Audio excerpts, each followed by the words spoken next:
يا أيها الذين آمنوا ادخلوا في السلم كافة ولا تتبعوا خطوات الشيطان إنه لكم عدو مبين.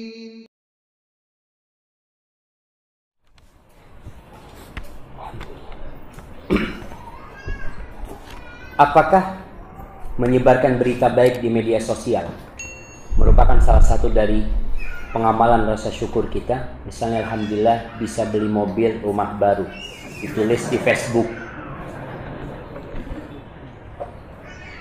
Apa tujuannya antum? Pamer? Apa memang ingin menceritakan nikmat Allah Jalla Jalla? Kemudian ingat, Facebook itu mungkin yang kenal sama antum cuma 3 orang, yang sisanya ada yang kenal. Maka kalau antum mau bersyukur, ya, ngomong sama teman, alhamdulillah aku punya rezeki nih, Allah memberi aku rumah, bersyukur kepada Allah, nggak apa-apa. Untuk mengatakan hal itu sebagai bentuk syukur kita kepada Allah. Jangan cuma musibah, kehilangan motor, di mana? Di Facebook dia tulis, Pak Ustadz, anak-anak saya susah banget diajak sholat subuh ke masjid. Ya, semua anak kayak gitu. Jangan dipikir anaknya ini gampang diajak ke masjid, sama susah. Terus terang, sampai saat ini saya membangunkan anak-anak saya itu, ada 2 yang udah besar. Itu kita bangunin, ya Allah. Kita bangunin, bangun. Duduk deh. Iya, Bah. Iya. Bapaknya keluar. Subhanallah. Kita sampai duduk bangunin, akhirnya ambil air, siram terus dia. Disiram kadang-kadang 5 kali nyiram. Baru bangun, ya Allah. Ya harus sabar. Allah mengatakan wa'mur ahlaka bis-sholati wastabir 'alaiha. Suruh keluargamu sholat dan kau sabar. Duduk di sebelahnya. Makanya orang tua itu kalau membangunin subuh harus bangun sebelum adzan. Soalnya kalau bangun setelah adzan, telat dia. Telat. Saya kadang-kadang kalau bangun setelah adzan, biasanya sudah dapat, kadang-kadang dapat at-tahiyat sudah. Karena nungguin si anak ini seperti itu. Kalau udah selesai, ya namanya anak, ya, pakai bajunya sambil ngantuk-ngantuk, ya. Bismillah. Tapi antum harus bersabar. Kemudian suami itu punya peran besar. Jangan istrinya doang yang disuruh bangunin, ya. Kadang-kadang suami bangun, tuh anaknya bangun nih, bapaknya bangun. Apa kau nggak ingin dapat pahala membangunkan anakmu salat? Subhanallah. Sebelum adzan anak bangunin. Sebelum adzan anak cipratin air. Ketika adzan kagak bangun juga anak-anak. Anak siram pakai air 1 ember.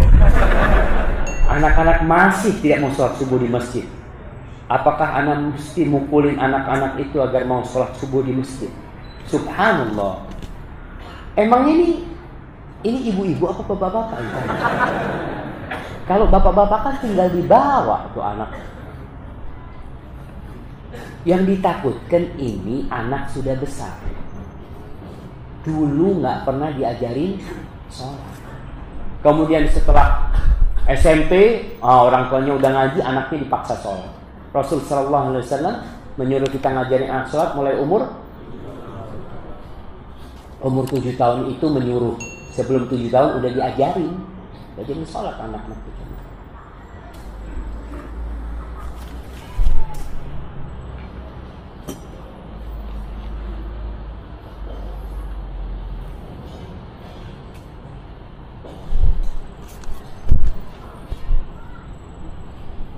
Bahwa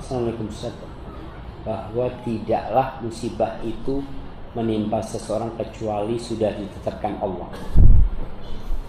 Bagaimana dengan seseorang yang melakukan ikhtiar?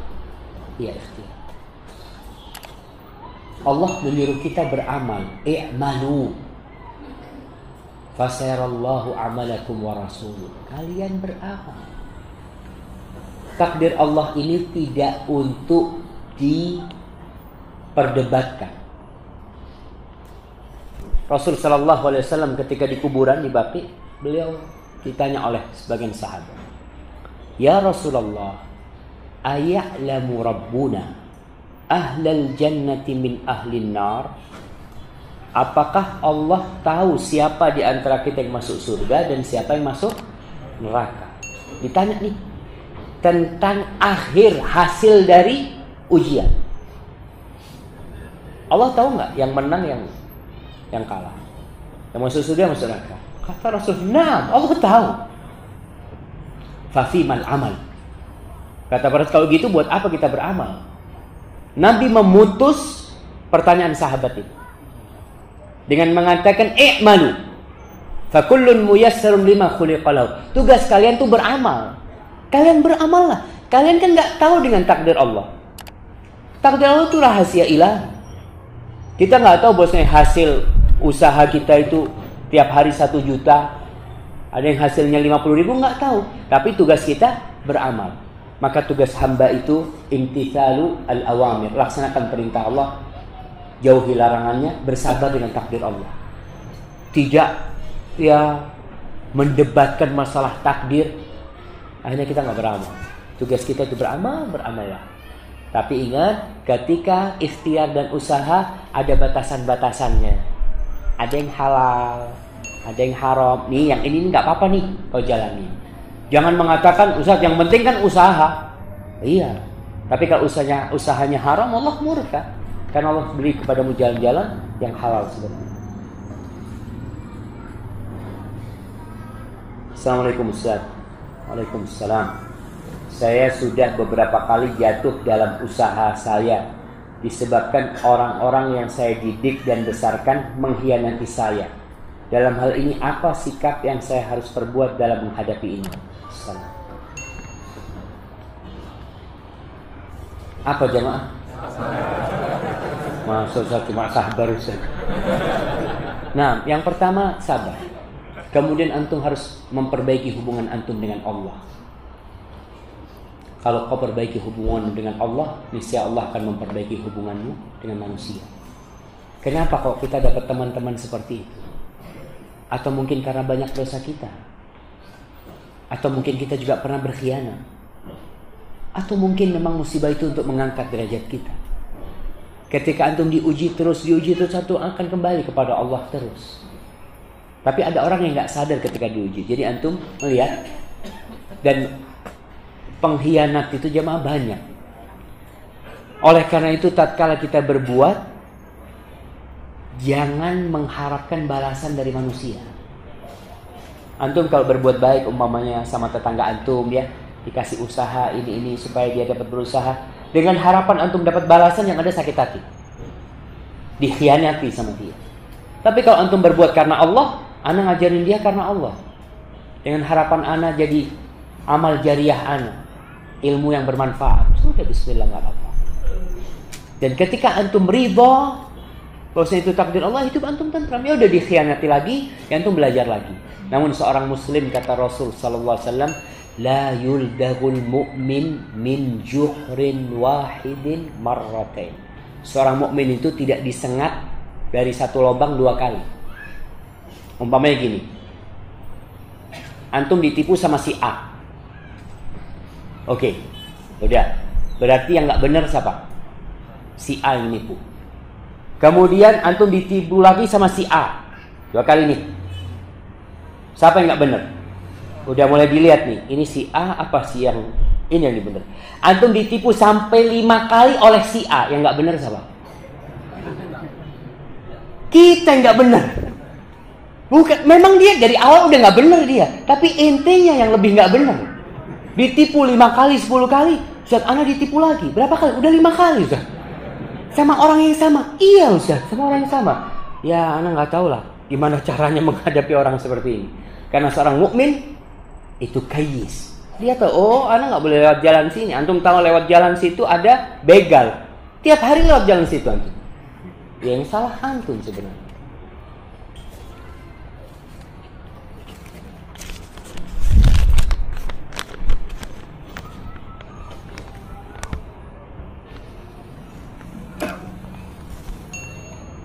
Apakah hukum mencabut bulu, misalnya kumis, dengan tidak menggunakan alat cukur? Nah, Abu, itu termasuk muslah, karena nggak tumbuh lagi nanti. Yang diperintahkan adalah dicukur. Ada khilaf di antara ulama masalah kumis ini, dicukur habis kayak gini atau ditipiskan. Insya Allah dua-duanya boleh. Tapi dalam mazhab Maliki, orang yang mencukur habis ini termasuk merubah ciptaan Allah. Muslah. Jadi dalam mereka itu ditipiskan. Tapi insya Allah dua-duanya boleh, karena sabda Rasul SAW suruh habiskan. Hadisnya itu ahfus syawarib. Tapi habiskan sebagian mengatakan bukan dihabisin, dibersihin, tapi yang di atasnya bibir lah ditipisin, dirapikan. Itu masalah. Yang dicabut dalam bulu di tubuh kita itu hanya bulu ketiak, jamaah. Bulu ketiak. Barakallah.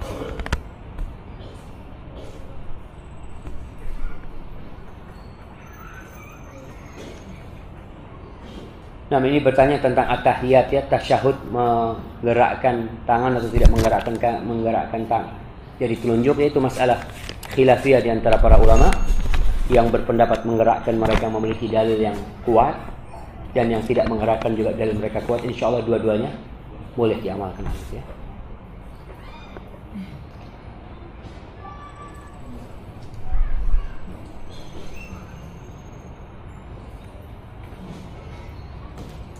Nah, Ustaz, ayah saya meninggal dunia dan ada hutang yang belum dibayar. Tidak ada harta yang ditinggalkan sama sekali. Tidak ada saudara yang membantu. Saya berniat untuk melunasi, namun saat ini gaji saya belum cukup.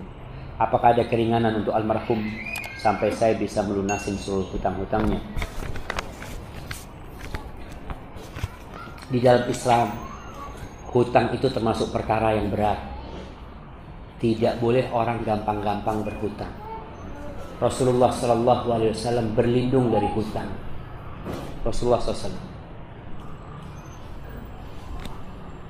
Kenapa beliau berlindung dari hutang? Karena hutang itu bisa menarik kepada dosa. Orang kalau berhutang, sampai ada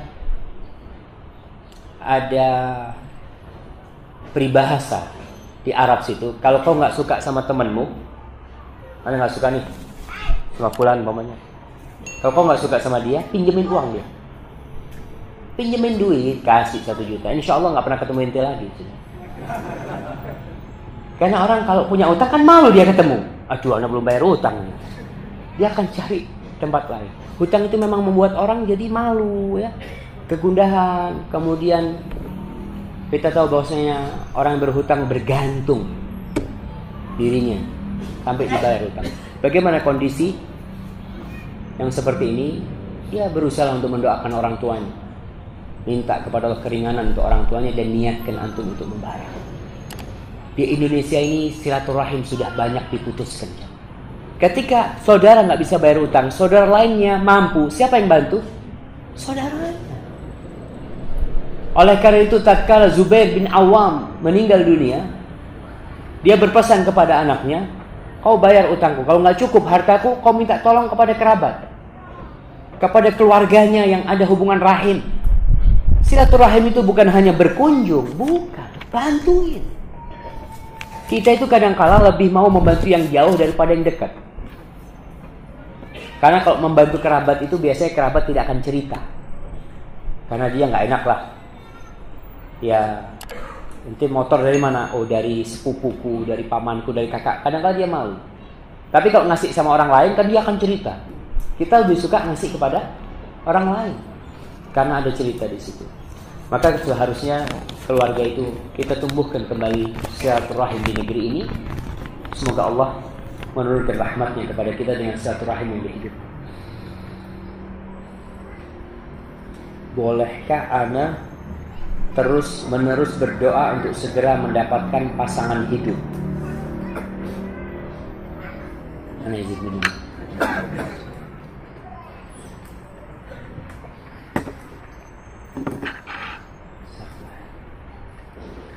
Doa apa yang tepat untuk memohon mendapatkan jodoh? Bagaimana untuk bisa menemukan jodoh anak? Ya, antum kalau mau berdoa boleh, nggak ada yang larang antum berdoa. Minta terus. Baca doa Rabbana hab lana min azwajina wa dzurriyyatina qurrata a'yun waj'alna lil muttaqina imama. Apa ya Allah, berikan kepadaku istri yang solehah. Gak boleh berlebih-lebihan dalam berdoa. Modelnya gimana? Ya Allah, aku minta istri yang solehah yang tingginya 173. Kemudian yang warna kulitnya putih tapi gak bintik-bintik. Kemudian yang rambutnya keriting tapi gak terlalu keriting. Yang matanya warnanya coklat. Gak boleh untuk doa. Sudah minta, itu termasuk berlebih-lebihan dalam berdoa. Seperti orang minta, ya Allah aku minta singgasana atau minta qasran abyad, aku minta istana putih di surga. Termasuk berlebih-lebihan. Kau minta masuk surga. Kalau sudah masuk surga, ya kau yang apa yang kau ingin kau dapatkan. Maka minta gak boleh berlebih-lebihan. Minta. Kemudian bagaimana cara mendapatkan jodohnya? Ya antum cari jodohnya. Ini kalau lelaki ya, kalau ikhwan itu. Tapi kalau perempuan memang menanti dia. Sehingga para wali wanita itu ingat, dia juga bertanggung jawab harus mencarikan jodoh buat anaknya. Ketemu fulan orang baik ya, tanya, Assalamualaikum. Waalaikumsalam. Sudah punya istri? Sudah. Oh, berapa? Antum nikahkan. Nah, antum lihat. Soalnya memang kalau kesian tuh perempuannya, apalagi akhwat-akhwat yang udah ngaji, masa dia menawarkan dirinya? Malu, jadi keluarganya yang menawarkan dirinya. Adakah takdir yang bisa ditolak dengan doa? Naam. Kata Rasul SAW, la yazidu fil umri illa al-bir, wa la yaruddul qada illa ad-du'a. Tidak ada yang menambah umur seseorang kecuali amal kebajikan, birrul walidain, berbakti sama orang tua, berbuat baik kepada orang lain, dan tidak ada yang bisa menolak takdir kecuali doa. Dan doa pun dari takdir. Kau berdoa karena ditakdirkan berdoa. Dengan doamu takdirnya berubah. Berarti semuanya tetap takdir Allah SWT. Ya berdoa. Karena doa itu termasuk usaha. Antum umpamanya, Ustaz, semua sudah ditakdirkan oleh Allah. Saya kalau ditakdirkan punya anak, saya bukan punya anak. Saya tidak akan menikah. Benar nggak? Nggak benar kan?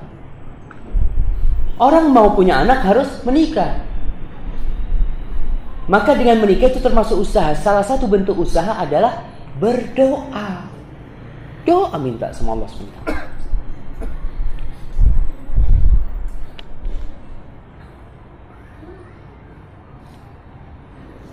Ustaz, ada yang berkata bahwa Ustaz Kiai harus memiliki sanad yang bersambung sampai ke Rasulullah SAW. Bila tidak, dengan demikian maka kita tidak diperbolehkan mengikuti Ustaz atau Kiai tersebut. Bagaimana kita menyikapi orang atau menjawab orang tersebut? Subhanallah.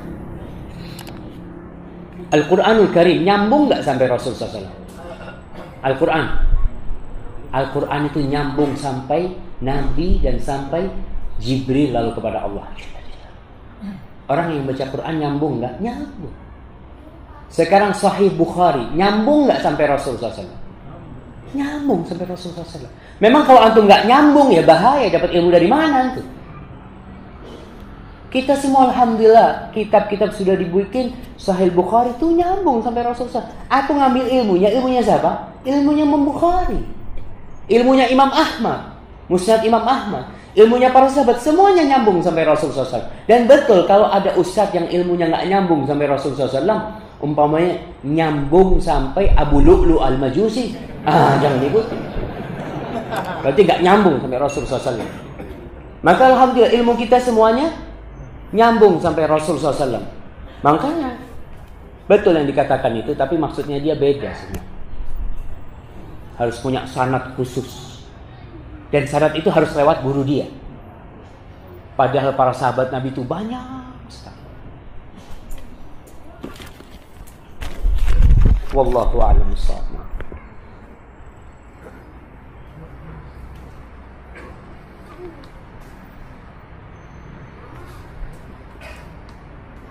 Salah satu ujian Allah adalah kekurangan harta. Bagaimana Pak Ustadz jika ada seorang laki-laki yang diuji Allah dengan kekurangan harta dan dia menunda pernikahan dengan alasan ekonomi belum siap, sementara laki-laki ini sudah cukup matang secara usia? Apakah dengan belum datangnya jodoh bagi seorang wanita itu merupakan azab Allah? Bagaimana cara melalui ujian tersebut? Yang pertama berkaitan dengan lelaki. Rasul sallallahu alaihi wasallam mengatakan, ya ma'syarasy syabab man istata'a minkumul ba'a falyatazawwaj. Wahai anak-anak muda yang sudah mampu kawin, kawin. Mampu kawin itu gimana sih? Punya uang untuk mahar, kemudian bisa memberikan nafkah, itu mampu sudah. Jadi nggak harus punya rumah. Akan tetapi orang-orang yang hidup di Jakarta standar mampunya sudah beda. Jadi dia merasa mampu kalau sudah punya rumah, punya usaha tetap, punya mobil atau punya motor baru mampu. Tidak sebenarnya. Ini salah satu penyebab banyaknya perzinahan, orang menunda-nunda pernikahan. Kadang-kadang dia ngomong, ya kita pacaran dulu lah. Sampai kapan? Ada yang sampai 6 tahun ya. Sampai 5 tahun anak kuliah itu terus kawinnya setelah kuliah. Tapi selama kuliah, na'udzubillah sudah berbuat yang haram semua. Maka jangan ditunda. Kalau sudah mampu, kata Nabi, falyatazawwaj fa innahu aghaddu lil basar wa ahsan lil farj. Karena nikah itu lebih menundukkan pandangan dan lebih menjaga kehormatan diri kita.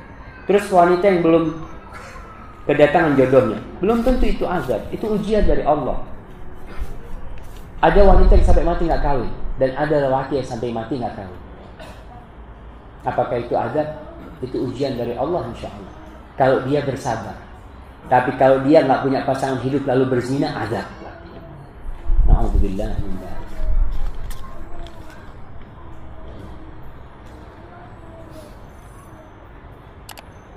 Apa hukumnya wanita bekerja, sudah beranak dan bersuami? Di dalam Islam, wanita itu wajib bekerja. Kalau wanita tidak bekerja, maka separuh negeri ini akan tutup. Cuma orang-orang itu berpikir kerjanya wanita itu harus menghasilkan duit. Emangnya wanita di rumah nggak kerja? Kalau istri bapak-bapak di rumah cuma duduk-duduk. Kenapa duduk? Katanya Ustadz haram bekerja. Duduk-duduk. Siapa yang ngurusin rumah? Wajib bekerja wanita itu. Namun bukan bekerja untuk cari duit. Bekerja untuk mencetak generasi masa depan. Bekerja untuk mencetak pemimpin-pemimpin. Bekerja untuk menciptakan ulama-ulama. Itu kerjaan wanita. Kalau cari duit di luar, orang laki, suami yang suruh kerja. Ngapain kau punya suami? Ketika istrinya kerja, kadang-kadang suami melihat, alhamdulillah, zen sudah, nggak perlu ngasih nafkah. Wajib ngasih nafkah. Maka si wanita kalau bekerja di luar rumah, maka yang pertama dia harus izin sama suami. Yang kedua, kerjaannya sesuai dengan syariah, diperbolehkan dalam Islam, tidak ada madharat di sana, tidak sampai ya ada khalwah, berduaan dengan lelaki yang bukan mahramnya, pekerjaan yang sesuai dengan syariat.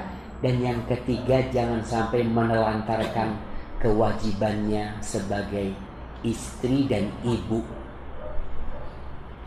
Banyak suami-suami yang tidak mendapatkan pelayanan dari istrinya karena kadang-kala pulang kerja sama, sampai rumah sama-sama capek, sama-sama tidur. Anak siapa yang ngurusin? Pembantu. Jadi kalau bicara bekerja, apabila suami minta nikah lagi, apa itu termasuk ujian? Emangnya suami minta nikah sama istrinya? Nggak boleh minta nikah sama istrinya. Minta sama wanita yang dinikahi. Walinya minta itu. Bukan minta sama istrinya, minta nikah lagi. Ya kalau dibilang ujian, ya ujian ya.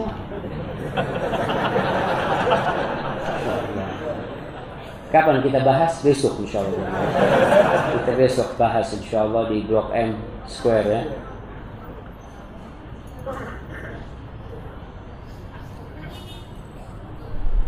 Ustadz, saya sudah berumah tangga cukup lama. Alhamdulillah sudah dikaruniai 3 anak. Suami saya baik dan perhatian. Tapi Ustadz, suami saya suka bohong. Masya Allah, dia katakan suaminya baik dan perhatian, tapi dia suka bohong. Ini perempuan melihat kepada kelebihan suami. Seharusnya seperti itu. Jangan hanya melihat kepada kekurangan suami. Setengah isi setengah kosong suami kita, suami ibu. Maka lihatlah kepada kelebihannya. Alhamdulillah ada kelebihan. Suami saya suka bohong dan senang SMS-an dengan wanita lain. Tapi ingat, dia tetap mengatakan baik suaminya. Ini perempuan Masya Allah. Maksudnya itu kesalahan-kesalahan, ada kesalahan, tapi kebaikannya banyak. Gimana? Masya Allah. Suaminya hadir, takut istri suami yang nulis surat ini nanti. Hati saya sedih dan kecewa kepada suami saya di balik kebaikannya dan perhatiannya. Dia harus berpaling kepada wanita lain. Padahal suami saya sudah ngaji salaf, Ustaz. Mohon Ustaz nasihat. Kayaknya datang suami. Ya, ilmu yang dikaji itu dibawa kemana?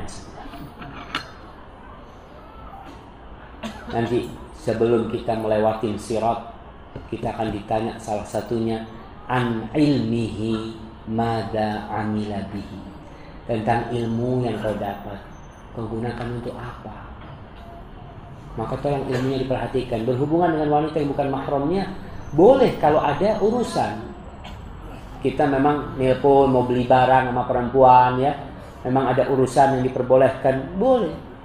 Tapi kalau tidak ada urusan, dan Allah itu cinta kepada kita, Allah tidak melarang berzina secara langsung, jangan berzina.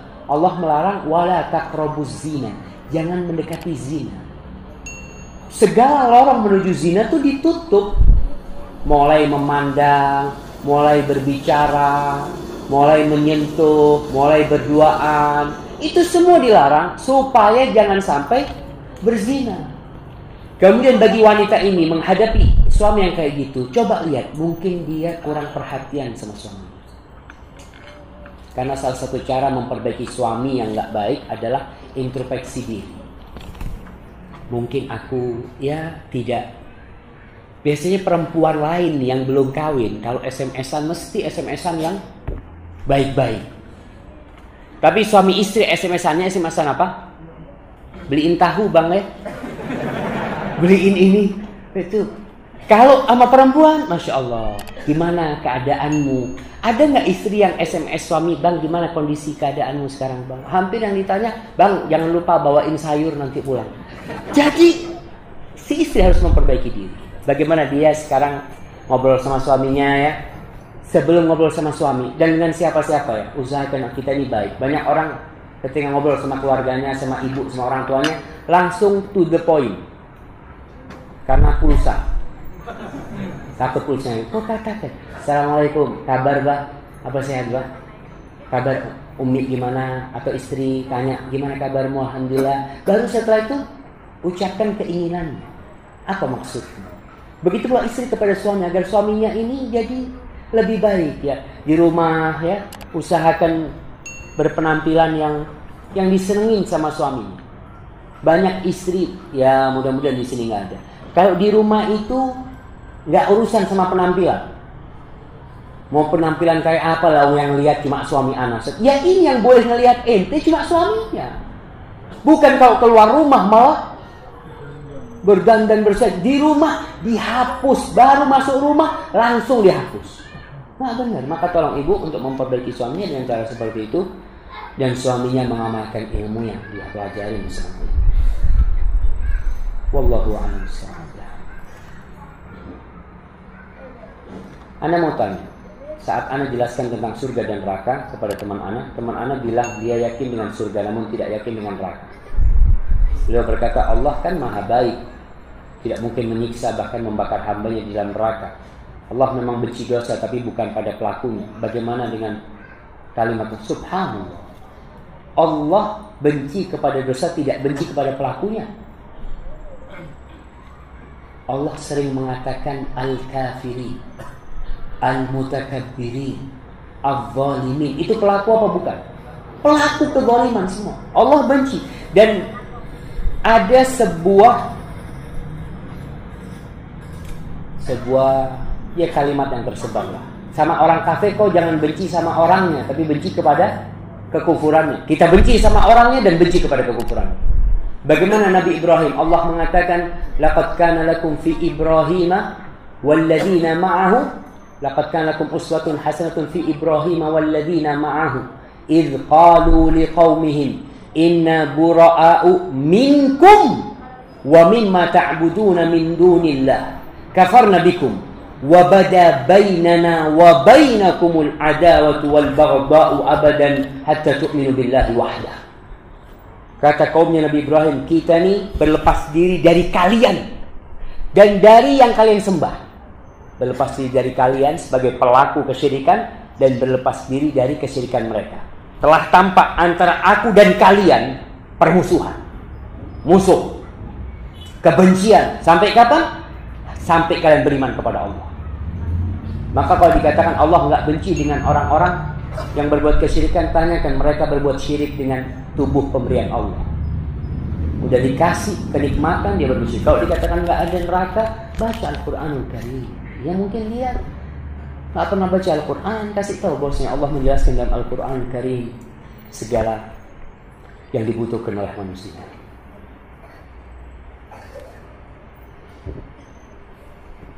Bagaimana mengatasi rasa takut ketika harus keluar bekerja karena ingin mendampingi anak-anaknya. Sedangkan selama ini istrilah yang lebih banyak berperan dalam menafkahi keluarga selama ini. Suami memang terus berikhtiar namun belum cecek. Apa cecek? Pasti gitu. Syukran. Kadang-kadang terjadi di rumah pergantian peran. Suami yang di rumah, istri yang bekerja. Itu kebalik sih. Karena si suami tidak akan bisa mendidik anak dengan benar. Kenapa dikatakan seperti itu? Fitrahnya dia nggak seperti fitrahnya wanita. Wanita itu penyabar, penyayang. Tapi antum subhanallah ya, anak pernah lihat di Surabaya. Itu di mana kejadian di berita ada seorang istri titip anak bayi sama suaminya. Dia mau ke pasar, maksudnya nggak usah dibawa. Si anak nangis terus nangis, dipikir sama dia haus, dikasih air tetap nangis, diambilkan ceret, disiram anaknya terus sampai mati. Maka bagaimana kondisi suami seperti ini? Ya, dia duduk bersama istrinya tentang bagaimana seharusnya apa yang dia lakukan. Mungkin istrinya yang balik ke rumah, dia yang bekerja. Ada hal-hal yang bisa didiskusikan di rumah dengan bersama.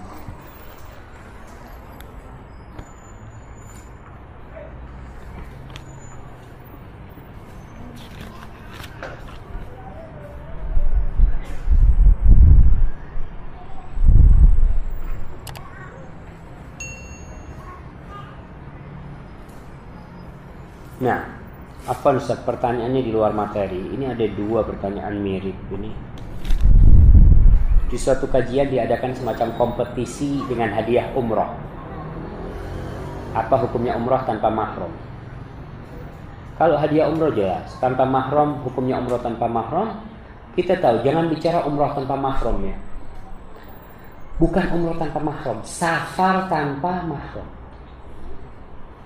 Safar tanpa mahram. Karena kalau bicara umroh tanpa mahram, orang Mekah umroh tanpa mahram. Karena dia di kotanya memang.